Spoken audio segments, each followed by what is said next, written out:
Amigos de Reconquista Network, bienvenidos a una edición más de los miércoles de política mexicana, o lo que sea en México, con Miguel Salinas Chávez, director titular del Boletín de Información e Inteligencia Estratégica. Feliz viernes, me estaba adelantando, Miguel. Feliz miércoles, feliz de semana.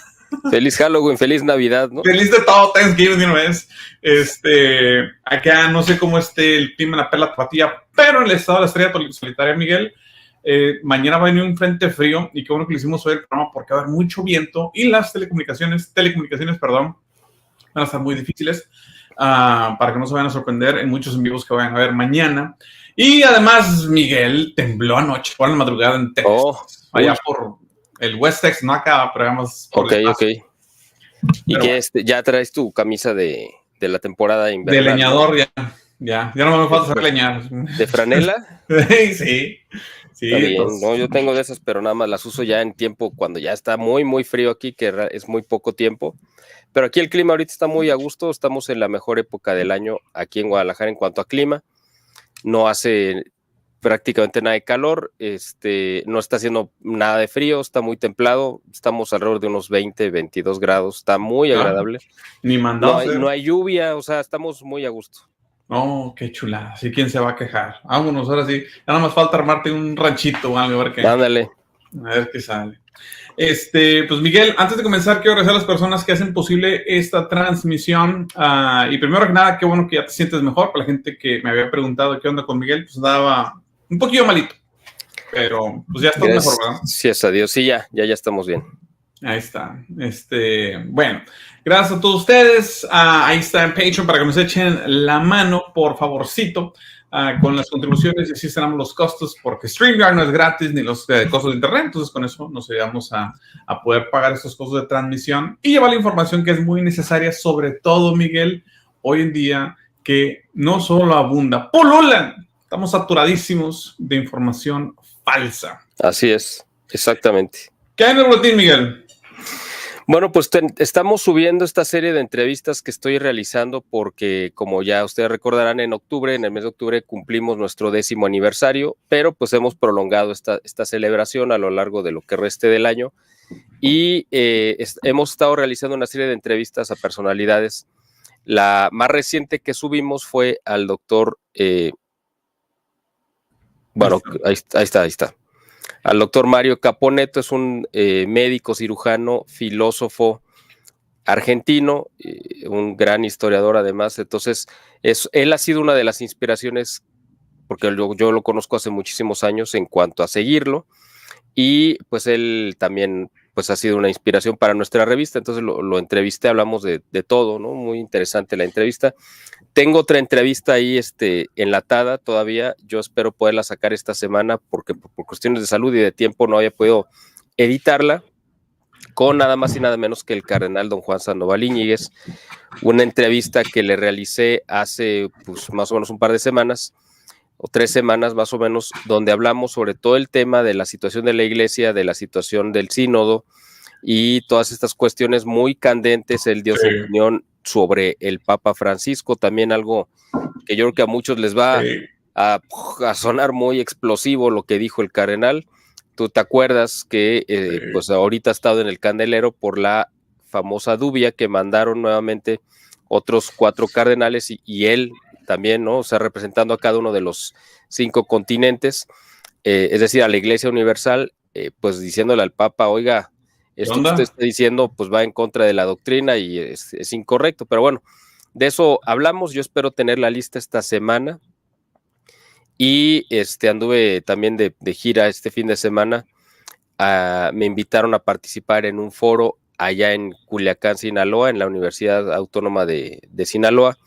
Es un foro que realiza un grupo llamado Boinas Negras, a quienes aprovecho de agradecerles la invitación. Me sentí muy honrado, ya me habían invitado hace 5 años. Es un evento que hacen cada 5 años y me volvieron a invitar para hablar sobre la identidad, la formación de la identidad nacional en los jóvenes. Un tema complicado y complejo, sobre todo por el tipo de auditorio al que me dirigí, porque eran jóvenes de menos de 20 años, todos prácticamente, eran un auditorio de casi 500 jóvenes y pues todos estaban entre los 12 a los 20 años más o menos. Entonces, tocar un tema así para un público en ese nivel de edad, pues siempre fue un reto, ¿no? Sí, y lo es hasta la fecha.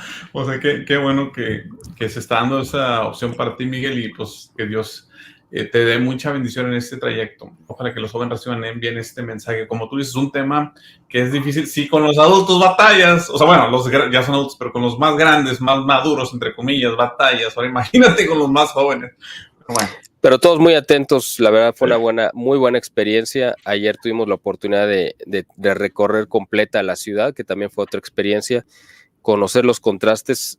Culiacán es una ciudad, pues, la capital de Sinaloa, pero además es, dentro de otras cosas, pues básicamente es la sede, ¿no?, del cártel de Sinaloa, sí, pero también es la sede de algunas de las familias más prominentes del país en cuestión de industrial, y pues se nota, ¿no?, la derrama económica que hay por todos lados allá. Es como las ciudades fronterizas, ¿no? O sea, ciudades, pues con el riesgo que implica también que sean controladas por ciertas actividades ilícitas, pero al mismo tiempo también hay una derrama económica grandísima que sí viene del comercio lícito. Y bueno, fue una muy interesante experiencia, ¿no?, ver y conocer. Es una ciudad grande, de alrededor de 1 millón de personas, y se ve que hay un movimiento económico pues muy intenso, ¿no? Qué bueno. Sí, de hecho, mucho del que le llaman acá produce, que son productos agrícolas, mucha mercancía, muchos tomates vienen de esa área de Sinaloa, sobre todo en el invierno, que ya estamos prácticamente entrando a la etapa donde ya no hay tanta cosecha. Ahí Sinaloa nos suple mucho de los alimentos que consumimos aquí, hasta fresas a veces y muchas otras cosas que vienen de ahí, de ese estado del noroeste mexicano. Sí, es un estado muy, muy agrícola, y casi todo lo que producen se exporta a Estados Unidos, ¿no? O sea, básicamente casi la totalidad, cuando menos la parte premium, ¿no?, de lo que producen, y ya lo que les queda defectuoso, pues es lo que se queda aquí en México. Sí. No, y fíjate que eso también pasa con el aguacate de Michoacán y con muchos de los productos agrícolas mexicanos. El maíz, no se diga, el mejor maíz que hay en México se exporta, y pues lo que queda, lo que los gringos no usan ni para el forraje, es lo que nosotros nos ponemos en las tortillas, ¿no? Ay, para la banda de sol, como decimos en México. Ay, ay, ay.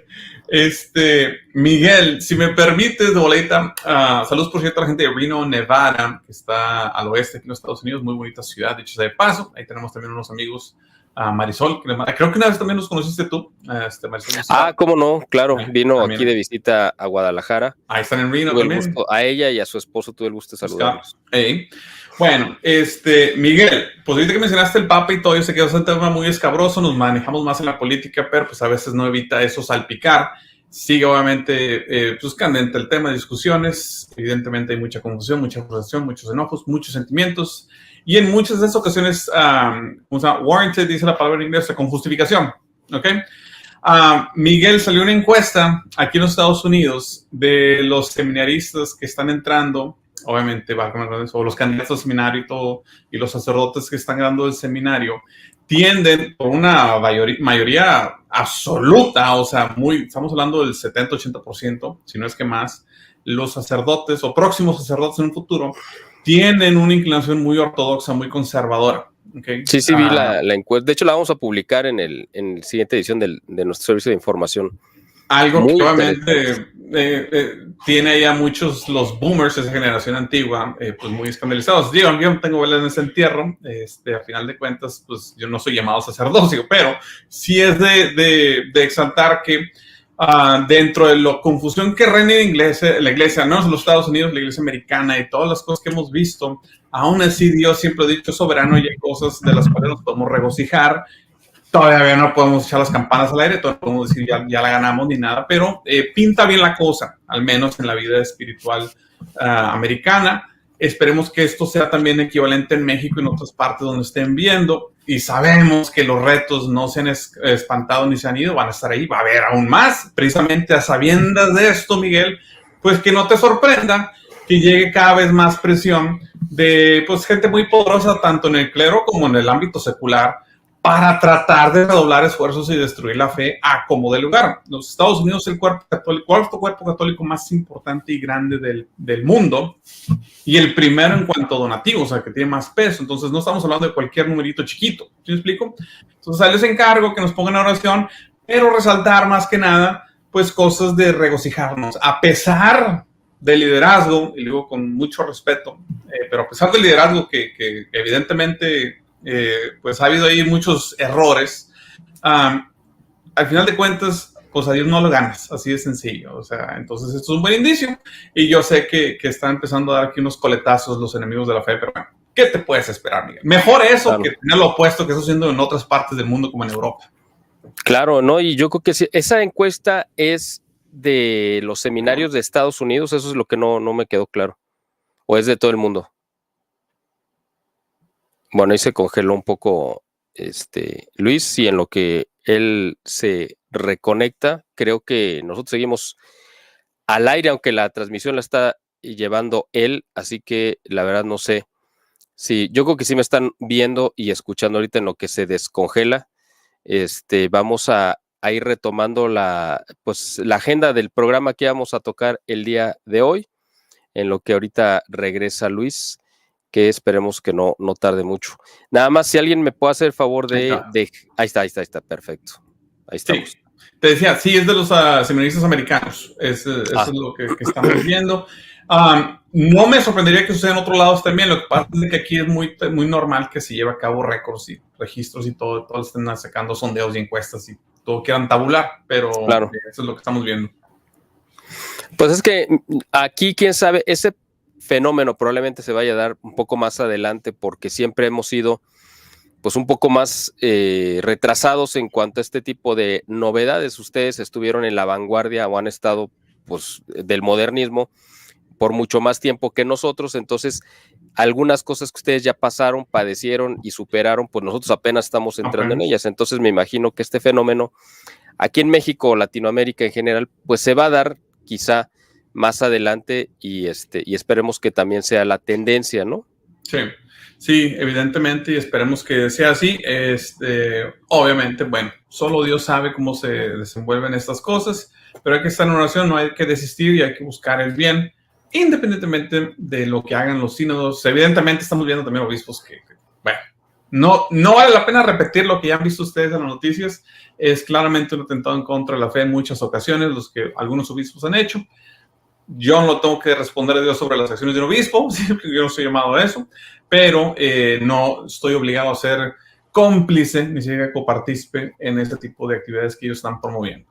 ¿Verdad? Exacto, así es. Miguel, oye, hay muchas cosas que hablar, a ver, platícanos. Mira, quiero empezar nada más respondiendo una pregunta que nos dejaron aquí hace rato, que es de Carlos Bonilla. Él pregunta qué pasó con Verástegui, que si logrará, pues me imagino que se refiere a la cantidad de firmas y la candidatura, o si es un tonto útil. Ya hemos hablado mucho de él, nada más me voy a remitir a las cifras que se acaban de publicar, me parece que esta semana, son cifras muy recientes. Por ahí me hicieron llegar la cantidad de firmas que ha recabado hasta este momento. Lleva del 100%, que es la meta que tiene que conseguir, que son más de 900,000 firmas, del 100% lleva el 1%. ¿Eh? El 1% es lo que lleva de firmas recabadas en todo el país. Le quedan 64 días, o sea, un poco más de 2 meses para conseguir el otro 99%. O sea, ¿qué será? ¿Unos 9,000 firmas más o menos? O sea, tendrían que estar recabando alrededor de como 14,000 firmas diarias, una cosa. Y por ahí tengo la cifra. Pero lleva... Sí, yo no soy bueno para las matemáticas, pero si no me lleva 90,000 firmas, un poquito más de 90,000 de las 900 y tantas. Del 10%, ok. Así es. Entonces, pues para acelerar el proceso, si multiplicas más o menos 14 por 60, pues ahí te da el total, ¿no? Pero 15 o 12, una cosa así. Pero sí ocupan, la verdad está muy cuesta arriba, y el estado que más firmas ha aportado a la campaña de Verástegui, pues es Jalisco, ¿no? Aquí es donde le han aportado, pero fíjate, de aquí se han logrado como 9,000 o 10,000 firmas. O sea, realmente es como el 10%, pero tampoco es nada significativo, ¿no? Ahora, justo esto se da, me interesaría saber, no sé si existe un dato o no, ya sabes que Samuel García, el gobernador de Nuevo León. Sí. Saludos a la gente de Nuevo León, conocidos míos, por ahí me dicen, no quieras negar tu origen. No, primero es más, no, ahora sí me adjudico mejor, soy de Sonora, al final de cuentas, no, de Chihuahua, de Chihuas. Samuel García se lanza a la presidencia. ¿Crees tú que Samuel García tenga aún él más popularidad que Verástegui a estas alturas o no? No, sin duda, yo creo que sí. ¿En serio? Y sí, desgraciadamente, porque... Y no porque Samuel sea bueno, ya. Bueno, lo que pasa es que tiene más reflectores, obviamente, de él se ocupan en todos los medios, pues para hablar de que ya se va a lanzar, de que es un imbécil, de lo que quieras, pero tiene más reflectores, más que Verástegui, por supuesto, ¿no? Wow. De Verástegui, pues es mucho menos de lo que se ocupan, y entonces la campaña de él, pues ha sido más llevada a cabo por, pues, ¿qué te diré? Como por voluntarios, ¿no? Sí. Mira, aquí tengo la cantidad exacta para no... Lleva 99,000 firmas. Okay, casi las 100,000. Y ese es el equivalente al 1%. Este corte es hasta el 2 de noviembre, o sea, realmente es algo muy, muy cercano. En Jalisco, de las 99,000, pues aquí se recabaron 9,000, poquito más de 9,000 firmas, o sea, prácticamente el 10%, ¿no? Wow. Entonces, pues yo creo que de los estados aquí a golpe de vista que menos, por ejemplo, Sinaloa lleva 613 firmas. En Guerrero, ahorita vamos a hablar de Guerrero, lleva 500 firmas, pero hay estados que tienen menos. Las dos Baja Californias, bueno, Baja California Sur, 480 firmas, o sea, realmente ha sido, yo creo que muy poco lo que ha entusiasmado a la gente, y los mensajes dicen que pues que sí está cuesta arriba, ¿no? La verdad es que sí está complicadísimo que llegue a conseguir las 900 y tantas mil firmas que ocupa. Eso más para hacer... que queda. Y nada más las firmas que necesita es nada más para ser elegible candidato independiente, ni siquiera para ganar ni nada, ¿verdad? No.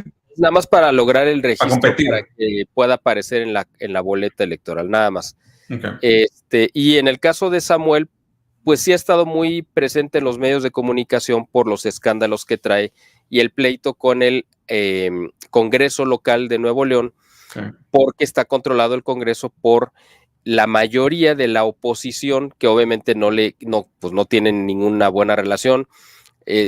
Samuel ha manejado la relación institucional igualito que López Obrador, exactamente igual, entonces pues por supuesto que ha generado muchísimos enemigos, y eso le ha costado que ahora que pidió la licencia, el permiso para ausentarse del cargo, el gobierno, o sea, el Congreso, que es el único que le puede autorizar una licencia temporal para ausentarse del cargo, se la autorizó, pero en la Constitución del Estado de Nuevo León viene que si se llega a ausentar el gobernador, pedir una licencia o lo que sea, es el Congreso el que nombra al que quede como sustituto, y nombraron a el que estaba al frente del Tribunal de Justicia.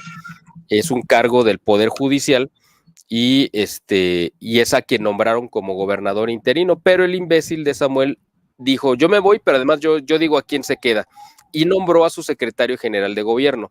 Entonces ahorita, literalmente en este momento en Nuevo León, aunque tú no lo creas, ya sabes que Nuevo León pues siempre como que es muy, dicen que son muy, déjame pensar un término para que no se diga así feo ni agresivo, pero como que son muy cuidadosos con el dispendio, sobre todo económico, ¿no? Unos codos, dicen. Bueno, que el equivalente es decir que no nos gusta gastar. Bueno, pero en cuestión política como que sí son más generosos, porque ahorita Nuevo León tiene 3 gobernadores. No, sí, digo, ponle aguacate si quieres. O sea, tiene 3 gobernadores, está Samuel García, que es el gobernador constitucional, está el gobernador interino, al que ya le tomaron protesta en el Congreso, que se llama Miguel no sé qué, es el que era el presidente del Tribunal de Justicia. Uh-huh. Y está el secretario general de gobierno, a quien Samuel cree que le va a poder dejar el cargo, y él también dice, no, yo ya soy el gobernador. Entonces hay 3 gobernadores ahorita ahí en Nuevo León. La realidad es que pues va a quedar uno solo, como es lógico, y al que va a quedar, me imagino, como debería de ser, es al el tribunal. El del tribunal, que es el nombrado por el Congreso, y me imagino que si esto escala y va a dar a la Suprema Corte, pues también ahí van a corroborar, obviamente, que es el único que puede tener esta función. Ahora, ¿qué puede pasar? En primer lugar, pues si Samuel se va, le pueden generar inmediatamente un juicio político y sacarle todo su historial de corrupción, que ha sido gigantesco en Nuevo León, y pues le van a aguar la fiesta, ¿no? Y en segunda, pues por supuesto que pueden desbaratar mucho de lo que ha hecho, incluyendo la estructura, porque si el gobernador es el que queda, en fin, es un escenario que se viene complicadísimo para Nuevo León, además de que el mismo Samuel, que es un imbécil, como ya lo hemos dicho reiteradamente, creo que Samuel e imbécil creo que es pleonasmo, ¿no? Pero bueno, en fin, el asunto aquí es que él había criticado muchísimo al Bronco, ¿te acuerdas? El exgobernador, porque hizo exactamente lo mismo, se fue. El Bronco dijo que no iba a pelear por ningún otro cargo, que su compromiso era de 6 años con Nuevo León, pero obviamente al 5º año pidió licencia y se fue de candidato. Acabó en el bote y luego ya salió, ¿no? Y Samuel lo criticó mucho por eso, entonces dijo que él no iba a ser como el Bronco, pero pues ya está, ojalá y recorra el mismo camino y termine en el mismo lugar, porque es el que merece, ¿no? Que es la cárcel por corrupto y porque ha sido un desastre para Nuevo León, ¿no? Fíjate, de cuenta que me suena que es una Aviñón versión Televisa, o sea, de ese tipo. Ándale, bueno, con la diferencia bastante abismal, ¿no? Sí, sí, claramente. Ay, ¿quién lo fuera a decir de un lugar donde no había nada, que no es muy inhóspito, que es el área de Nuevo León, se convirtiera ahorita en uno de los lugares más prósperos? Un semillero de gobernadores, oye, a lo mejor van a exportar gobernadores, ¿no? Para lugares donde se ocupen, a lo mejor ahí pueden exportar gobernadores. De voladita, antes de seguir al siguiente tema, nos pregunta aquí Elis, ¿quién crees que esté detrás de Samuel? No, pues López Obrador, obviamente, ¿no? López Obrador, porque además, en un dado caso ya extremo, Samuel se puede convertir en el plan B de López Obrador. Ya nosotros habíamos hablado que probablemente había un plan B en cuanto a Sheinbaum. Él probablemente no querría realmente dejarla a ella gobernar, pero que el plan original era que gobernara Adán Augusto, pero pues con todos los desastres que hizo y por se le cruzó esta chica ahí, la diputada federal, de quien se enamoró y que acabó regalando una jirafa, pues obviamente echó por la borda cualquier posibilidad que tuviera, ¿no? Entonces, no puedo burlar, pero no puede ser, es demasiado cómico, es triste, pero ya hasta creo que ya mejor te da risa en lugar de enojarte. Ay, mira, en el ajedrez a veces tienes que perder una reina, perder un alfil o un caballo por salvar a la reina o al rey. Acá pues le apostó a su reina, perdió a su reina, o sea, a su esposa, ¿no? Sí. Y acá en lugar de perder un caballo, pues perdió una jirafa, ¿no? O sea, ni siquiera fue buen ajedrecista, ¿no? Ay. Perdió la corona, o sea, le hicieron jaque mate por todos lados, ¿no? Y por cierto, es un recordatorio para todos los varones que es muy fácil caer en la tentación. Todo lo que se necesita a veces para tumbar a cualquier persona es dar una tentación, ya sea con mujeres o con poder. Así de sencillo. Es todo lo que necesitas desde el punto de vista del maligno. Entonces hay que tener mucho cuidado. Así vengas de donde vengas, siempre hay que estar abrazados de la voluntad de Dios y de su divina misericordia, porque en cuanto nos despeguemos, todos somos vulnerables. ¿Ok? ¿Qué más de bolita? Aquí tengo. Y nada más para terminar la pregunta de Samuel, sí. Pues quien está detrás es López Obrador, que yo creo que López Obrador está viendo a Samuel como una opción de salida si es que la campaña, como parece, de Claudia Sheinbaum se sigue desplomando, que ya no hay forma, no encuentran la manera de revivirla, de generar entusiasmo. Entonces probablemente Samuel pueda convertirse en un plan B para López Obrador, decir, bueno, si no gano a través de Morena, pues gano a través de Samuel, o incluso en el peor de los casos, hacer a Claudia Sheinbaum que decline en favor de Samuel si es que ve que las cosas de verdad están totalmente ya mal, porque Samuel pues realmente es otro servil, ¿no? De López Obrador. Entonces a López Obrador yo que le da igual que sea Claudia o él, está igual de loco y de estúpido que López Obrador, entonces en ese sentido pues él yo creo que le inspira confianza, ¿no? Hay una diferencia, yo lo poco que he visto, que es Claudia no tiene la pobrecita nada de carisma, no se le da el don Cero, de gente. Y nada. Samuel, por más malo que sea, sí sabe, pues al menos cómo causar escándalo, el buzzword que dicen acá en inglés, y tiene la manera de llamar la atención. A diferencia de Sheinbaum hasta literal intentó imitar un acento tabasqueño que no le sale, o sea, fue muy penoso, honestamente, para la gente de Además, Tabasco. fíjate que hay un pleito tremendo, ya lo habíamos informado un poco en el último programa que habíamos tenido, pero este pleito ha ido creciendo y es respecto a quién va a decidir la candidatura para jefe de gobierno de la Ciudad de México de parte de Morena. Tú sabes que Claudia Sheinbaum sacó a el que había sido su jefe de la policía en la Ciudad de México, que es García Harfuch, Omar García Harfuch, Sí. que es nieto de Marcelino García Barragán, que fue secretario de la Defensa en el tiempo de Echeverría, perdón, de Díaz Ordaz, que a él fue el que le tocó el asunto del 68, y ese fue el abuelo, y el papá de García Harfuch, García Paniagua, fue el director de la policía, pues esa como policía secreta que hubo en la Ciudad de México, que se dedicó también pues a aplacar a muchos movimientos subversivos, incluyendo pues los grupos comunistas. Entonces, para la izquierda, el peor posibilidad que podría haber es que se quedara con la candidatura Omar García Harfuch, que además se creó, o sea, él fue una hechura, aparte de su ascendencia familiar, de García Luna, super policía de Calderón, que Sí. ahora está en la cárcel y probablemente vaya a salir como testigo protegido. Y García Luna fue quien protegió a García Harfuch y fue el que lo encumbró.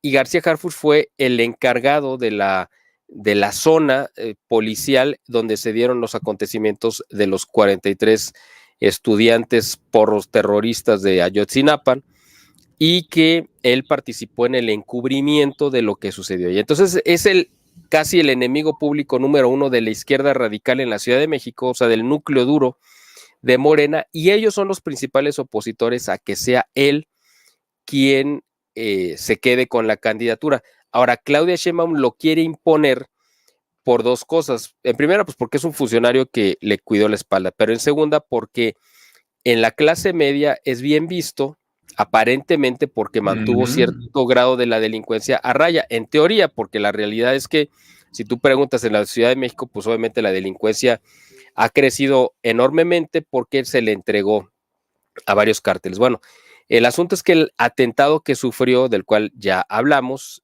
hace como un año, un poquito más, donde lo atacaron hasta con Barrett calibre 50 en la camioneta blindada en la que iba, ¿te acuerdas? Que intentaron matarlo.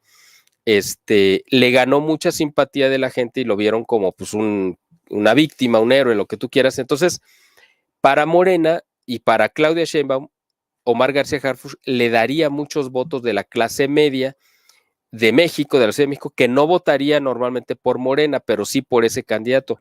Pero el núcleo duro, que es el que controla Morena en la Ciudad de México, sí, es el que está en contra de que se nomine a García Harfuch. Toda esta historia te la cuento porque Claudia impuso a García Harfuch sin contar con el aval de López Obrador. Y López Obrador en un principio pues lo aceptó, aunque no quería, pero bueno, lo aceptó. Y después el núcleo duro le hizo ver que no, pues que era que se iban a quemar, entonces López Obrador cambia su postura y decide ya no apoyar a García Harfuch y apoyar a Clara Brugada, que además por ahí se dice que fue su querida de López Obrador hace tiempo, entonces siempre ha querido impulsarla y apoyarla. La ventaja, yo espero, la verdad, que sea Clara Brugada la que quede como candidata, porque entonces casi sería un hecho que la Ciudad de México la pierde Morena. Sí. O sea, yo sí apoyo que sea ella la que quede con la candidatura, porque toda la clase media de la Ciudad de México, que es la mayoría del voto, nunca votaría por una mujer como ella, pero podrían votar por García Harfuch. Entonces, la situación está ahí tremenda porque Claudia y López Obrador, el único, vamos a decir, confrontación que han tenido abierta y pública, pues ha sido esto, y ojalá que pues este pleito acabe debilitando a ambas partes, ¿no? A López Obrador y a Sheinbaum y desgastándolos. Sí. Me acordé mucho ahorita que mencionas de quién estuvo el Carlos Policito.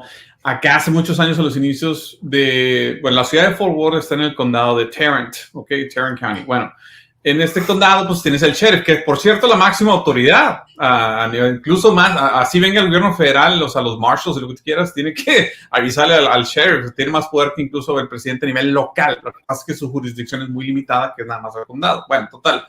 Igual, llegó Jim Courtwright, que creo que hay una serie, no me acuerdo cuál. Bueno, y puso orden, pero era un mafioso él también y hacía extorsiones y todo. Y sí, bajó el crimen, literal, a mitad, pero él se encargaba de hacer matanzas también. Era un matón, pistolero a sueldo, literal, cuando era el tiempo del salvaje oeste. De hecho, murió en un enfrentamiento con Luke Short, el que estuvo en la pelea de Tombstone, donde se ha hecho la película de Tombstone, que la han visto. Bueno, se murió en un enfrentamiento, pero lo que voy es pura bola de mafiosos haciéndose del poder y nomás dándole acceso a su grupo de poder. ¿No te cuenta que igual como que vas a platicar? Ya que estás mencionando este tema, que es muy importante, García Harfuch también ha estado muy presente y esta información pues la han dado a conocer los opositores a García Harfuch dentro de Morena, porque en Estados Unidos está detenido Damaso, no me acuerdo cómo se apellida, ¿no? Pérez, no sé qué. Él es conocido como el Minilic, que es hijo de uno de los apoderados legales, por decir de alguna manera, del Chapo Guzmán, un compadre de él. De hecho, el Chapo es padrino, creo que de bodas de este Minilic. El otro se llamaba el Lic y como era el hijo, por eso le dicen el Minilic. Está detenido en Estados Unidos y ha sido, también creo que lo han metido en el programa de testigos protegidos. Entonces ha soltado mucha información. Y un periodista mexicano que me parece que radica en Estados Unidos lo entrevistó y él dijo claramente que el cártel de Sinaloa había estado pagándole sobornos no me acuerdo si, perdón, no quiero dar un dato falso, no estoy seguro si fue el cártel de Sinaloa o el de los Beltrán Leiva, que en un momento dado fueron el mismo y después se dividieron, pero que habían estado dándole un soborno a García Harfuch cuando estaba de jefe de la policía, digamos, de la Policía Federal en la zona de, donde está Ayotzinapa, ¿no?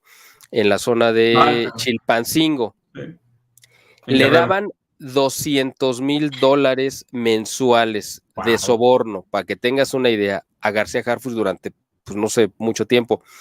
Esa información se hizo pública porque además la saca Carlos Loret de Mola en Latinos, porque él entrevista al periodista que entrevistó al Minilic. Entonces, este periodista le presta las grabaciones a Carlos Loret para que salgan en el programa donde él declara que García Harfuch pues estuvo a sueldo del cártel, de uno de estos dos cárteles, ¿no? Entonces, con eso lo que estás comentando pues va por ahí, o sea, es un mafioso queriendo poner en orden o controlar a otra mafia, ¿no? A otro cártel, ¿no? Pero él pertenece a uno, o sea, estamos hablando del nivel más alto de corrupción y delincuencia y es al que quieren poner directamente a gobernar la Ciudad de México. Válgame, no, para que no nos unamos. Si así está el caminito, ahí te encargo el rancho. Exacto, así es. Ahora, la noticia, pues obviamente que ha estado más presente en estos últimos 15 días que no hemos tenido programa. En México, como tú sabes, porque es una noticia que le dio la vuelta al mundo, es el impacto del huracán Otis que llegó a las costas de Guerrero y particularmente que azotó con toda su violencia en la ciudad turística, muy turística y reconocida mundialmente de Acapulco, que aunque no es la capital del estado de Guerrero, pero pues es el motor económico del estado. Yo creo que el 80% de la economía de Guerrero se genera en Acapulco. El huracán Otis de categoría 5 es la primera vez que azota un huracán de categoría 5 en un lugar poblado en México. Han llegado huracanes de categoría 5 a México y han azotado, pero siempre habían llegado a lugares despoblados. Y fíjate que yo no había pensado eso, pero no lo he visto, que lo digan como lo voy a decir ahora, pero pues ahora lo entiendo. Esta banda de montañas que se conoce como la Sierra Madre, ya ves que hay una oriental y una occidental. Yo crecí en la oriental, que llega hasta exacto. Bueno, pues la occidental es como una especie de rompehuracanes natural que Dios decidió poner ahí.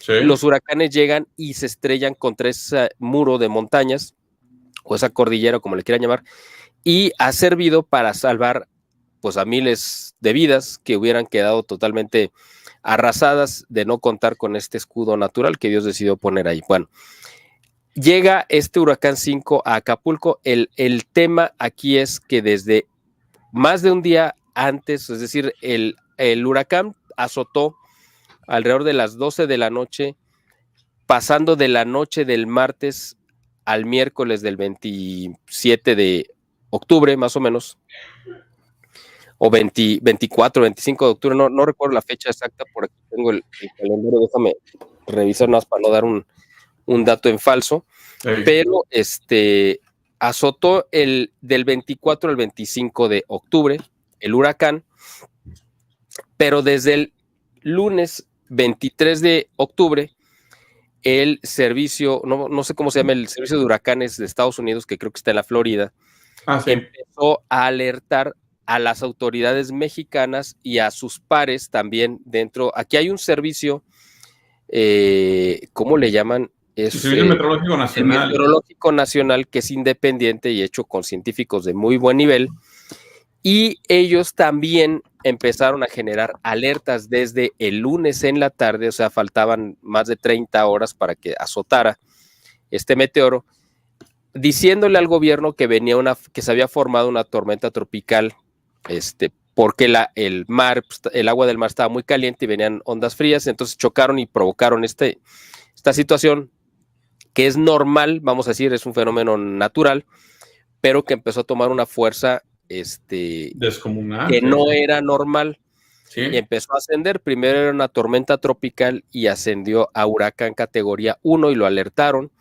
A las 2 o 3 horas alertaron y dieron otra alarma, dijeron, hoy está subiendo de intensidad, están subiendo los vientos, entonces es categoría 2. Luego el servicio de huracanes de Estados Unidos, de Florida, mandaron un avión explorador que entró directamente a la tormenta para medir los vientos, la fuerza de los vientos, directamente entró al huracán y detectaron que ya se había convertido en categoría 3.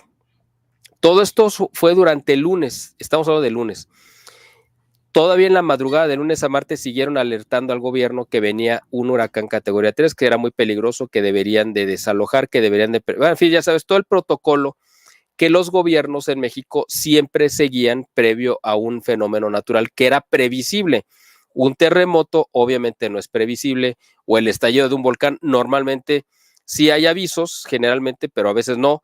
Pero un huracán o una cuestión del clima sí es previsible, cuando menos con varias o bastantes horas de anticipación. El gobierno no hizo absolutamente nada, no emitió ninguna alerta. Había convenciones internacionales en Acapulco que no se enteraron que venía esta tormenta. Durante el martes, a lo largo de todo el martes, llegaron más y más advertencias y alertas diciéndole al gobierno, oye, esto ya es categoría 4, eso ya era en la tarde, o sea, ya era el momento límite, pero todavía había horas suficientes como para haber desalojado a la población que estaba en condiciones de más vulnerabilidad, para haber avisado a los hoteles pudieron haberse prevenido o tomado ciertas precauciones para proteger pues vidrios y lo que tú quieras. No avisaron absolutamente a nadie, la gente pudo haberse salido todavía a esa hora del puerto de Acapulco y todavía a las 8:30 de la noche, estamos hablando de 3 horas antes de que pegara el huracán y ya en ese momento ya era categoría 5, el secretario de Turismo de Guerrero, del estado de Guerrero, inaugura la Convención Nacional Minera, que además de tener empresarios de la minería de todo el país, tenía visitantes extranjeros. A las 8:30 de la noche, creo que en el Hotel Princess, este famoso hotel que quedó devastado totalmente, igual que los demás, pero porque era icónico en Acapulco, y a nadie le avisaron que iba a llegar esta tormenta. El asunto fue que cuando termina la inauguración del evento y la gente se quiso salir a sus hoteles, ya no pudieron, porque ya era imposible. Bueno, yo voy a continuar aquí. Luis creo que se salió del aire, pero ustedes sí pueden hacer favor de ponerme alguien de los que están haciendo favor de verme y escucharme, si la transmisión sigue al aire. Yo creo que sí, seguimos al aire, pero nada más que alguien me ponga que sí me ven y sí me oyen para yo seguir comentando en lo que Luis se reconecta. Por favor, aquí yo lo estoy leyendo en el chat. Ahí está, perfecto, ahí, listo. Entonces, el asunto es que ya no pudieron salir, quedaron atrapados en el hotel. Azota este huracán categoría 5 en Acapulco y rompe por completo, o sea, destroza a los hoteles que estaban construidos. Pues tú sabes que aquí en México todo se construye prácticamente de concreto y varillas, o sea, es decir, perdón, a diferencia de Estados Unidos, que la mayoría de las casas o muchas construcciones son de madera, sí. Acá prácticamente todo es de ladrillo, concreto y varillas, es decir, sí, son muchísimo más sólidas las construcciones acá. Bueno, pues el hotel quedó como si les hubieran estallado bombas. Ese hotel y todos los hoteles de Acapulco, porque no hubo uno que se salvara. La destrucción fue básicamente del 100% de la infraestructura. Ha sido el mayor desastre que ha enfrentado el puerto. Quedó totalmente arrasado. Todos los servicios se quedaron sin electricidad, sin luz, sin electricidad, sin drenaje, sin cualquier servicio. Pues mira, si se te va la electricidad, pues se va todo, se va el internet, cualquier tipo de comunicación.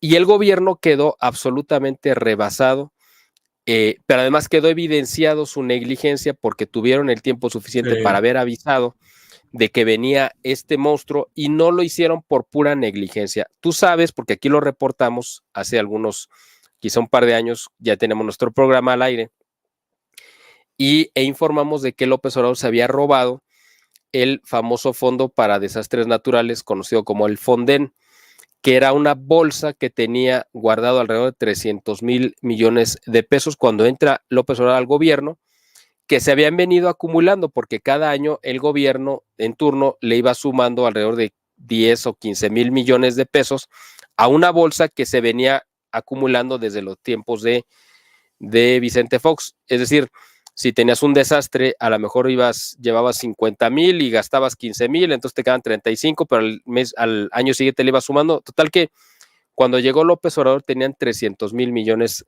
de pesos guardados en esa bolsa, que él se robó literalmente porque desapareció el Fonden para repartirlo en las ayudas.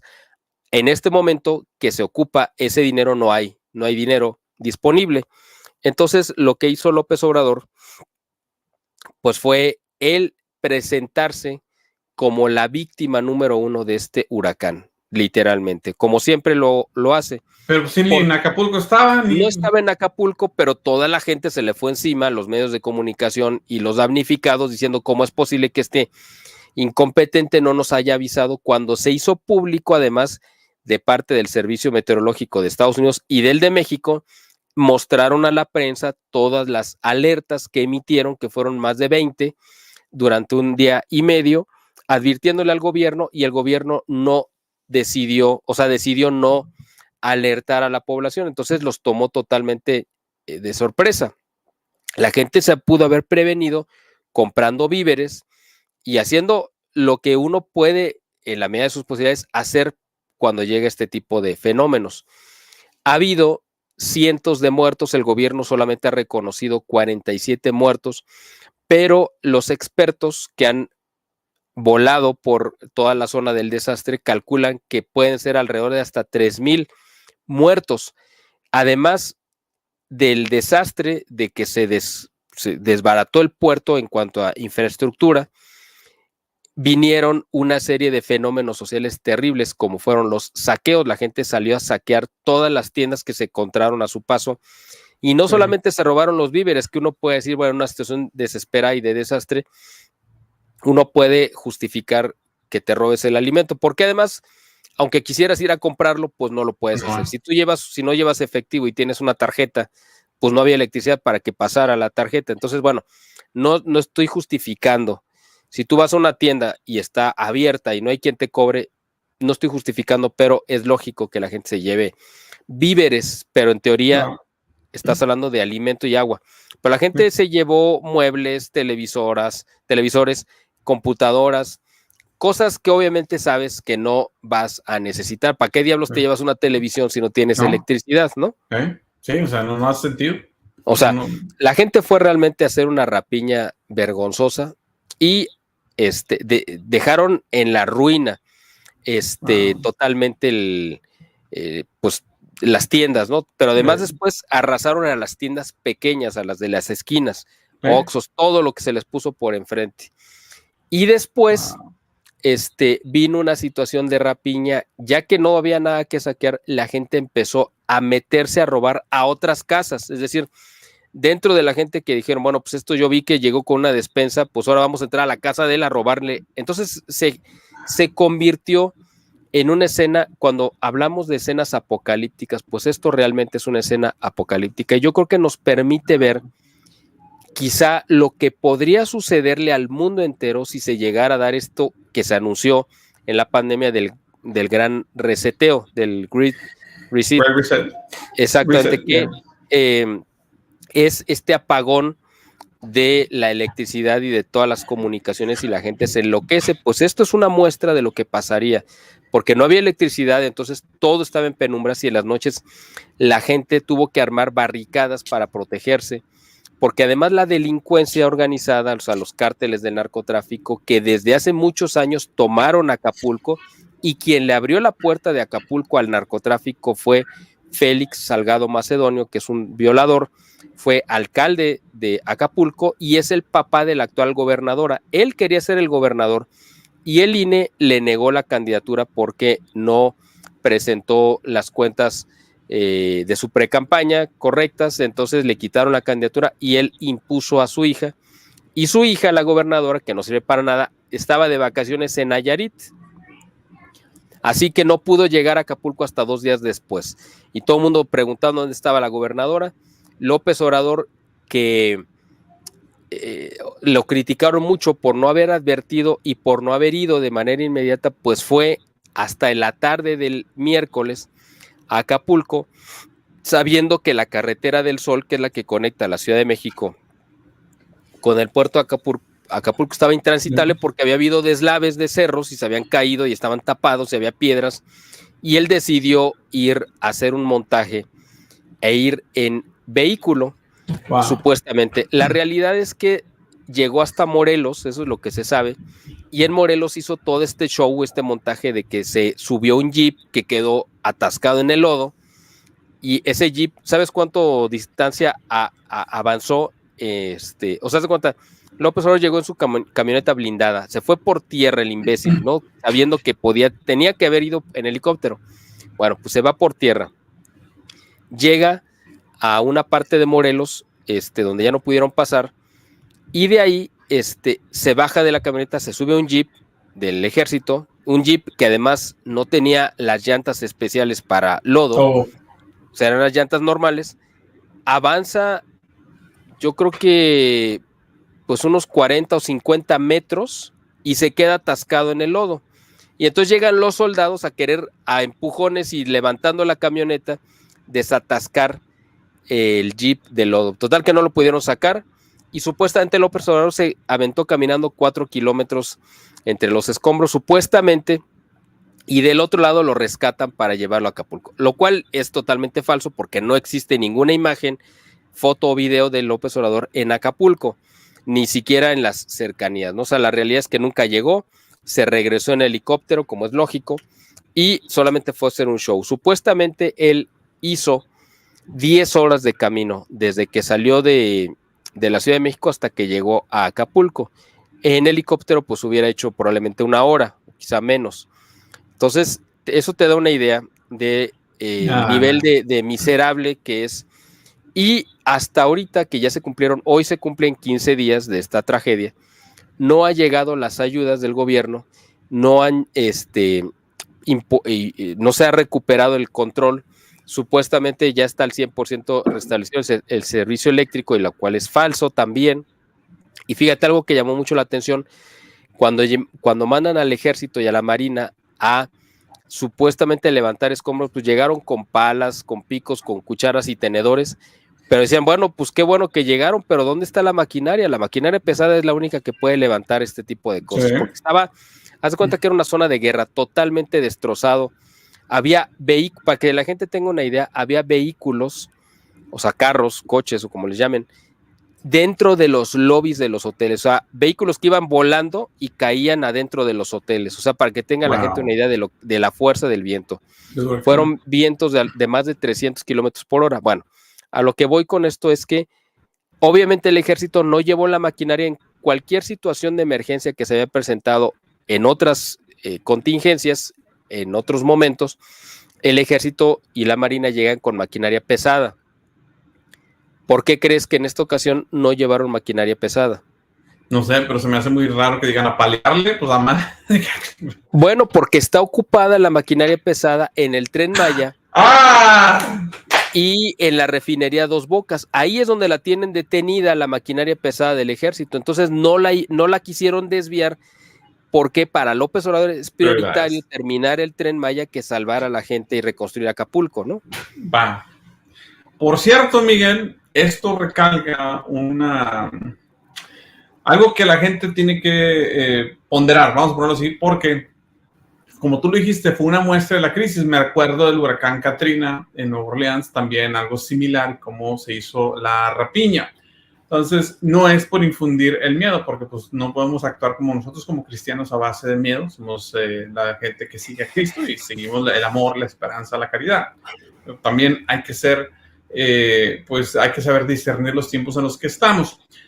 A lo que voy, en tiempos de situaciones de crisis, evidentemente, familias es importante estar unidos. O sea, si estás solo, aislado, pues no tienes quien te pueda echar la mano. Eso ya es algo en contra. Segundo, el no tener la posibilidad de habilidades básicas de supervivencia, el saber cuáles son tus plantas locales que son comestibles, al menos en una situación drástica, estamos hablando de supervivencia, eso es muy importante. Si no conoces tu entorno, pues te aconsejo que vayas ahí con un biólogo o vayas a la universidad y te des una buena empapada sobre tu medio ambiente y tu entorno. Tercero, esto también es para los mexicanos acá, no, pero los mexicanos políticamente incorrecto. Las municiones, voy a ser muy cuidadoso como lo digo porque no quiero que me censuren el video. Las municiones, los proyectiles de las municiones, que saben a qué me refiero, que es que hace cuenta que va así volando a una alta velocidad, son muy importantes y el saber manejarlas también de una manera responsable, porque evidentemente si tú te estás completamente desprotegido, pues te vas a ver en una situación muy precaria. Entonces ahí está la situación, entre otras cosas, pero es el saber lo que son elementos básicos, el saber habilidades básicas, cosas que, por cierto, Miguel, yo creciendo se les veía con mucho desdén en la escuela, pero fíjate, ¿quién no fuera a decir que saber paliar bien y saber sembrar bien, pues sí, son habilidades que van a servirte mucho, sobre todo cuando tenemos gobiernos, claramente lo han dicho y lo han hecho, lo están haciendo, que buscan que estemos mermados como personas, que no tengamos medios propios de sustento y están boicoteando todo tipo de economía que tengamos acceso a ella para poder hambrearnos. Es muy claro eso. Exactamente, así es, o sea, es totalmente correcto lo que dices. Y bueno, pues aquí vimos no solamente la fuerza de la naturaleza, sí, en todo su potencia, o sea, vamos, la fuerza de Dios, ¿no? Mostrándonos su poder, pero también, digo, dentro de la tragedia hubo algo que pues llama la atención, porque no sé si tú, me imagino que no te tocó conocer Acapulco, no sé si alguna vez... no he tenido el privilegio de conocer Acapulco, no. Bueno, era un puerto muy, muy hermoso, yo sí tuve oportunidad de visitarlo varias veces, cuando era niño hasta adolescente, ¿no? Pero había un lugar muy reconocido que tú sabes que se llama La Quebrada, muy famoso porque es donde se tiran clavadistas de manera muy como un espectáculo, ¿no? Uh-huh. Una caída de casi 40 metros hasta el mar, pero ahí tenían un nicho, o tienen, con la imagen de la Virgen creo que de Guadalupe, pero es en bulto, y los clavadistas pasan siempre y se persignan y se encomiendan a la Virgen antes de tirarse, porque obviamente lo que hacen y es un riesgo mortal. De hecho, está la anécdota, no sé si la sabías, hace muchísimos años, estamos hablando de hace 50 o 60 años, un campeón olímpico en clavados norteamericano, que había sido el campeón olímpico en esa justa, fue a Acapulco de vacaciones y vio a los clavadistas y pues se quiso lucir y él pidió permiso, lo dejaron subir, se aventó y se mató. ¿Por qué? Pues porque ellos, los clavadistas, sí sabían en qué momento se tenían que aventar, porque este hombre no sabía que debajo, o sea, en el fondo eran piedras y tenía que aventarse cuando la marea estuviera abajo. ¿Por qué? Porque en el momento que iba cayendo, los segundos que tarda en caer, la marea sube y entonces lo recibe. Sí. Y él se aventó cuando la marea estaba arriba y entonces cuando llega, pues ya se había quitado la marea y se estrella directo contra las rocas. Bueno, a lo que voy es que esa imagen pues, ha estado durante muchos años ahí. La sorpresa que se llevaron todos, no se le ha dado mucha información, mucha cobertura, pero es importante, es que fue lo único en el puerto que quedó intacto.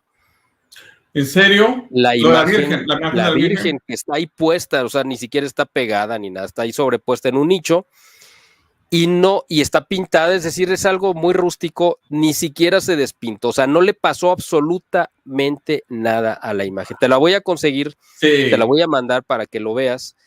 Y esto mucha gente sí le llamó la atención, es decir, cómo, o sea, inexplicablemente desde la óptica humana, pero sí explicable y muy lógico desde el punto de vista de la fe, de que la Virgen quedó totalmente intacta, ¿no? ¡Wow! Fíjate más. A pesar de que destruyó literal todo el puerto de Acapulco, esa cosa se mantuvo ahí. Así es, exactamente, ¿no? La imagen ahí quedó intacta. Entonces, lo que ahorita se está diciendo con este desastre de Acapulco es que probablemente, así como al PRI le costó la presidencia, aunque con el fraude electoral del 88 la mantuvieron, pero realmente la gente salió a votar masivamente en 1988 en contra del PRI por el mal manejo que hizo del desastre del terremoto del 85, es decir, 3 años antes. Ahora todo el mundo dice que Acapulco va a ser la tumba de Morena el próximo año. ¿Y por qué? Porque Guerrero como tal, como estado, es parte del voto duro de Morena, o sea, ellos votaron, siempre han votado por López Obrador. La gente está tan enardecida, tan molesta, que ya no, pues obviamente ya no van a votar por él y ya se lo están diciendo, y esto ha provocado incluso que haya salido una caravana de damnificados de Acapulco a decirle a López Obrador, bueno, como tú no quieres venir y como no nos quieres ver y como no nos quieres voltear a ver, pues nosotros vamos a ir a ponernos frente a ti, y llegaron a Palacio Nacional y lo recibieron a garrotazos literalmente, ¿no? Imagínate, para que veas el grado de miseria en el que está López Obrador. Y 2 datos más sobre este desastre y ya lo que tú quieras agregar porque es importante. El primero es que no solamente fue Acapulco el único lugar que quedó afectado, fueron 47 municipios que quedaron totalmente arrasados. Municipios que no tienen los reflectores de Acapulco, obviamente, pero que también la gente perdió todo, casas, perdieron cultivos, todo lo que te puedas imaginar, ¿no? 47 municipios. Y la encargada de Protección Civil en este gobierno, nombrada por López Obrador, que tú sabes que él prioriza la sumisión por encima del conocimiento, como él dice, yo prefiero 5% de conocimiento y 95% de sumisión a mi persona, porque lo ha dicho así públicamente. Wow. Pues a la mujer que nombraron en este gobierno para ser la encargada de Protección Civil es una especialista en historia del arte. En su vida se ha puesto un casco y botas y no tiene nada de conocimiento que tenga que ver con lidiar pero pues es totalmente 100% amlover y con eso califica para el cargo, ¿no? Y ahí está la consecuencia del desastre, que no supo cómo coordinar. Pero lo que voy con este comentario es que esta mujer metió en la lista de municipios en situación de desastre, por lo tanto tenían derecho a acceder a un fondo que se creó para este tipo de contingencias. Llega y puso 47 municipios y lo publican en el Diario Oficial de la Federación. Pues el gobierno, cuando vio que no iba a tener dinero, ni infraestructura, ni capacidad para remediar los males de los 47 municipios, ¿cómo crees que remedió esta situación? ¿Cómo? Pues diciendo, no fueron 47 los que van a entrar como afectados de desastre natural, son solamente 2 municipios. Y borró a los otros 45, no importa que estén hechos pedazos, que no tenga nada, que la gente esté totalmente a la intemperie. Ya para el gobierno esos no necesitan dinero y por lo tanto no cuentan. Entonces, imagínate ese punto en el que llegamos. Y el último tema que te iba a comentar que tiene que ver con esto, y ya te dejo lo que tú quieras comentar, es un pleito que ahorita pues está captando la atención de todos los medios, ¿no?, de comunicación. Es el pleito ya abierto y frontal entre Ricardo Salinas Pliego, el director de TV Azteca, dueño de TV Azteca, no director, sino el dueño de TV Azteca, y Andrés Manuel López Obrador. Ricardo Salinas Pliego, para la gente que no lo ubique, logró comprar una concesión de la televisora estatal en 1993, hace 30 años que Carlos Salinas privatizó el servicio, el sistema que se llamaba Imevisión, la televisora del Estado. Él la compra junto con un grupo de inversionistas y inmediatamente se echa como enemigo al peor personaje de México en ese momento para tenerlo de enemigo, que era Emilio Azcárraga Milmo, es decir, el dueño de Televisa. El tigre, ¿no? El tigre le hace la guerra, lo quiere destruir. De hecho, lo llevaron a la cárcel incluso, acusándolo de que era un prestanombres de Raúl Salinas y de Carlos Salinas de Gortari. Aunque comparten el mismo apellido, igual que el mío, no tenemos ningún parentesco entre las tres. Ok, está bueno. Entonces, la realidad es que siempre pues quedó esa sombra. Pero bueno, a lo que voy es que se metió esa bronca. Entonces, Ricardo Salinas siempre le apostó a ir en contra del PRI, ¿no? ¿Por qué? Pues porque el PRI y Televisa pues, eran el mismo sistema. Y entonces él le apostó, por ejemplo, a la llegada de Fox cuando fue a la presidencia, pero se peleó a muerte con Cuauhtémoc Cárdenas cuando fue el primer jefe de gobierno de la Ciudad de México, que él gobernó del 97 al año 2000, porque en el año 99 mataron al conductor más importante que tenía TV Azteca, que era Paco Stanley, y le echó la culpa, obviamente, a la inseguridad a Cuauhtémoc Cárdenas. A partir de ese momento se peleó a muerte con Cuauhtémoc y con parte de la izquierda. Pero al mismo tiempo, López Obrador, que quería desplazar el liderazgo de Cuauhtémoc Cárdenas, le sirvió, entonces dijo, el enemigo de mi enemigo es mi amigo, y estableció una alianza con Ricardo Salinas Pliego. Desde aquel entonces, cuando llega a jefe de gobierno de la Ciudad de México en el año 2000, continuaron una muy buena relación que se prolongó a lo largo de los años. Cuando él pierde la elección en el año 2006 con Calderón, Ricardo Salinas le regala un programa a la semana de 1 hora que se transmitía los lunes en el canal 13 de 12 de la noche a 1 de la mañana. Se lo regaló a López Obrador y a su Movimiento de Regeneración Nacional para que hablaran de ellos y se hicieran publicidad, y se lo regaló literalmente durante muchos años. Lo tuvo un programa semanal. Que era, por cierto, pausa, cuando el tiempo aire, bueno, sigue siendo muy caro, por cierto. Así aunque es. sea las 12, es carísimo. Claro, más claro. regalado. Así es. Entonces, más en ese entonces, fue una apuesta política. Ricardo Salinas siempre apoyó a López Obrador, y cuando llega en el 2018, pues López Obrador le paga algunos de los muchos favores que le debía. Uno de ellos fue que el banco que utilizó al principio para repartir las ayudas sociales, pues fue el Banco Azteca, que es el banco de Ricardo Salinas Pliego, y usaron parte de la infraestructura del Grupo Salinas para echar a andar algunos de los proyectos. Pero después empezaron a pelear en el camino, porque pues López Obrador se enloqueció. Obviamente Ricardo le propuso la creación de un grupo de consulta, un grupo empresarial que estuviera asesorando a López Obrador en algunas de las principales decisiones, sobre todo para evitar que fuera a ser locuras, ¿no?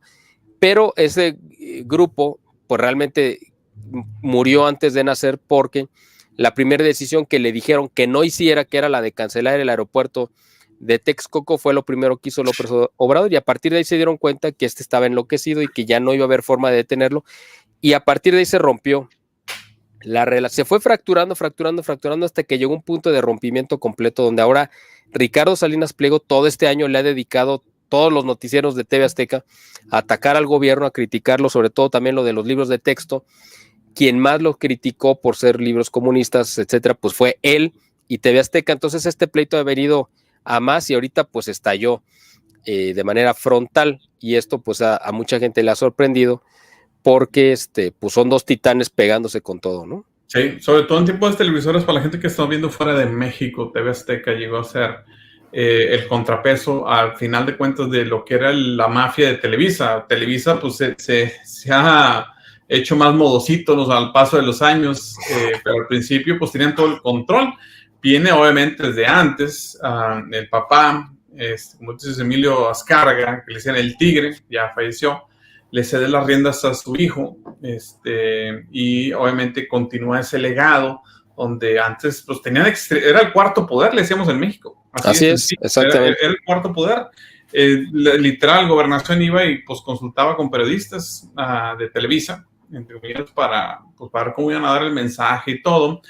TV Azteca, me acuerdo, porque contratan a periodistas, no sé dónde anden ahora, y si han cambiado o no. Ya sabes que en esta profesión se ha mermado mucho la del periodismo. Pero entonces estaban muy fuertes. Trae a Sergio Sarmiento, que es medio liberal, lo que tú quieras, pero le da un toque muy especial a los noticieros de TV Azteca. Sí. Traen a... Ahí se cortó un poco la transmisión, no sé si me alcanzan a escuchar. No, yo sí te escucho. Okay. Traen a un periodista, mejor porque ahorita que mencionaste Fox, a uno que se llamaba Pablo Latapí. Así es. Porque cuando estaban discutiendo un debate, querían alguien que supiera lo que estaba haciendo, y creo que pusieron a varios periodistas, uno de ellos de Televisa, y dijeron, no, dijeron, tráete a Latapí, a Pablo Latapí. De hecho, Pablo Latapí se vino, de hecho, creo que todavía está aquí, se vino a vivir a Guadalajara ya desde hace varios años, y conduce aquí pues varios espacios noticiosos, y pues no sé por qué razón se decidió venirse a radicar aquí a Guadalajara. Fíjate, qué interesante, a lo mejor a ver si alguien da con él, a ver qué nos puede dar razón de lo que ha hecho Pablo Latapí. Yo le estuve mandando el boletín a su Messenger porque no tenía yo contacto más que, y los veía, o sea, nunca me contestó nada, nunca me respondió nada, pero sí los veía, yo veía que sí los estaba viendo, ¿no? Ya hace tiempo que no le mando, pero durante un tiempo sí se lo estuve enviando. A ver qué ha sido el paradero de Latapí, porque sí era de los mejores, honestamente. No era el más popular, había Javier Alatorre y todos esos que eran más populares, pero evidentemente pues Latapí teníamos para acervo cultural, por así decirlo. Claro. Estabas, no sé qué ha sido de él, Ciro de Constanzo, que es colaboraba con MBS y todo, o sea, era otra época. Bueno, sí. Ha cambiado mucho México, y eso es parte, por desgracia, de la vida. Estamos en una espiral hacia abajo. Aquí también, por cierto, no se cuecen, o sea, también se cuecen habas, mejor dicho, Miguel. Acaban de elegir en Minnesota, un pueblo de Minnesota, creo que se llama San Luis, es un pueblillo de Minnesota, a la primera alcaldesa musulmana. Sí, y están ahí, o sea, hay de todo. Entonces, uno, por ante lo que está viendo alrededor, digámoslo así, esos signos, o como viene la movida, pues uno tiene que ajustarse y adaptarse. Evidentemente el periodismo y la información ya difícilmente la encuentras muy fidedigna en medios masivos, porque son intereses, ¿ok? Entonces, por ejemplo, que mencionas Salinas Pliego, qué bueno, pero ahorita lo dice porque está en contra de Andrés Manuel, pero si al rato se contentan, pues la línea editorial va a cambiar, créemelo. O sea, seguramente, ¿no? Ahorita parece que sí el pleito, porque el pleito es ideológico, lo que está atacando es el modelo comunista. Sí. Que estos son unos comunistas, y está apostándole para que pierdan, o sea, de hecho le ha metido para sacar este grupo del poder, ¿no? Porque sí los está... Lili Telles salió también de ahí. Lili Telles estaba como empleada. Oye, quería comentarte un último tema que es importantísimo, antes de que se nos acabe. Bueno, el tiempo ya se nos acabó, pero hay que alargarlo un poquito más para comentarte esto, porque es una noticia de hoy, bueno, salió ayer. Es una noticia del 26 de octubre, pero apenas ayer se hizo pública. Resulta que Hong Kong hizo una incautación de 1 tonelada de fentanilo que venía de México, lo cual, pues a lo mejor no es una sorpresa. La sorpresa es que el fentanilo venía en costales con los sellos del gobierno de México, de Segalmex. Wow. Segalmex es la agencia alimentaria mexicana para la soberanía alimenticia, supuestamente un proyecto del López Obrador. ¿Tú te acuerdas cuando eras niño que había una CONASUPO, que era más o menos lo mismo? Bueno, pues es como la nueva CONASUPO. Okay. Y quien la controla, o a quien se la dio, es un tipo que se apellida Ovalle. Y Ovalle fue secretario particular de Echeverría y fue la primera persona que le dio un cargo público a López Obrador. Y López Obrador le ha quedado eternamente agradecido y lo puso al frente de Segalmex. Bueno, pues Segalmex cometió el mayor fraude que se haya detectado en este sexenio. Se ha robado 20,000 millones de dólares. Estamos hablando de 1,000 millones 20,000 millones de pesos. Estamos hablando de 1,000 millones de dólares, ¿no? Que se robó, que se embolsó, que nadie sabe dónde están. Y pues ahora resulta que si faltaba alguna prueba para demostrar que el gobierno de México está metido hasta el cuello en el negocio del fentanilo, que han querido negar que en México no se produce, pues ahora ya está la prueba documental de que México le mandó hacia China, vía Hong Kong, fentanilo, me imagino que para procesarlo y regresarlo, pero iba en costales de Segalmex. Es absolutamente increíble. Yo creo que esto va a tener esta noticia hay que darle seguimiento porque va a tener una repercusión gigantesca y tú ponle atención de lo que se comente de aquel lado de la frontera, porque me imagino que va a ser un escándalo que va a subir hasta el Congreso. Como dice el dicho, Miguel, si te digo que la burra es parda es porque tengo los pelos de la mano. O sea, ya más pruebas no se puede. O sea, es algo que se sabe y ahorita ya a estas alturas literal como un sello oficial. O sea, ¿qué más le pides? Ay. Bueno, Miguel, nos tenemos que despedir, pero nos vemos la próxima semana si Dios lo permite, ¿ok? Dios mediante, por acá nos estaremos viendo. De boleita, boletín, ¿qué hay de nuevo? ¿Vas a subir esta entrevista que dijiste al principio del programa? Espero que podamos subirla y tengo otras programadas que espero que ya estén listas para la próxima semana también. Vi, por cierto, en otros canales también me tocó, ahorita que mencionaste, tú tienes entrevistas con Villasana, me tocó ver una reciente que estaba muy, muy interesante. Te le digo, al pan y al vino vino, o sea, hemos tenido discrepancias el doctor Villasana y un servidor, pero sí le reconozco que hizo una muy, muy buena, honestamente, sí se la tengo que reconocer y agradecer. Sobre la cuestión escatológica y todo eso, ¿no? Sí, lo que sé, cada quien sí se lució en ese aspecto. Pero bueno, ahí encuentran más contenido en el boletín, canal del boletín. Les mando un saludo y les reitero, sobre todo los que nos están viendo esto diferido en el canal del boletín, oren mucho aquí por los Estados Unidos porque evidentemente está marcada la línea de confrontación entre el sentimiento de la nación, los americanos, que es obviamente la ortodoxia. De hecho, ayer, Miguel, con esto cierro, hubo... ¿Cómo lo voy a decir para que no me meta en broncas? Hubo ciertas aparentes discrepancias. Ayer hubo elecciones a nivel estatal en varios estados aquí de la Unión Americana, entre ellos Ohio y otros lados, y curiosamente algunas maquinitas como que estaban actuando medio interesantes, así como que más o menos en el año 2020, para que nos demos una idea, pues luego se ofenden los dueños del país y que no sé qué. Bueno, igual... Y empezó a haber discrepancias de la manera que la gente vota, y para no ser un cuento muy largo, al parecer ahora Ohio aprobó el aborto. O sea, curiosamente, un estado que se distingue por ser conservador, dicho sea de paso, resulta que sí. Entonces, las líneas están marcadas, el sur sigue siendo el enclave del conservadurismo aquí en los Estados Unidos, y evidentemente hay una agenda muy específica para tratar de romperlo, porque aquí se adelantaron antes de que entraran otros grupos a atender, y ahora con esa noticia del clero que está por salir en las próximas generaciones, viene más conservador, pues la mesa está servida para que haya más roces, por desgracia. Entonces, ahí les encargo las oraciones al boletín y que nos tengan mucho en sus plegarias, ¿ok? Claro que sí, por supuesto. Y dentro de un año, creo, ¿no? Hoy, dentro de un año, son las elecciones. Hay elecciones. No sin antes, primero un eclipse en marzo, creo. No me acuerdo. Bueno, háganmosla. Cuídense mucho, Dios me los diga. Ahí los veo en Telegram. Miguel, espero esa imagen ahí de la quebrada. La publico. Entonces, a Rodolfo le pusimos falta de una vez, ¿ok? Cuídense mucho, Dios me los diga y que viva Cristo Rey. Que viva Cristo Rey.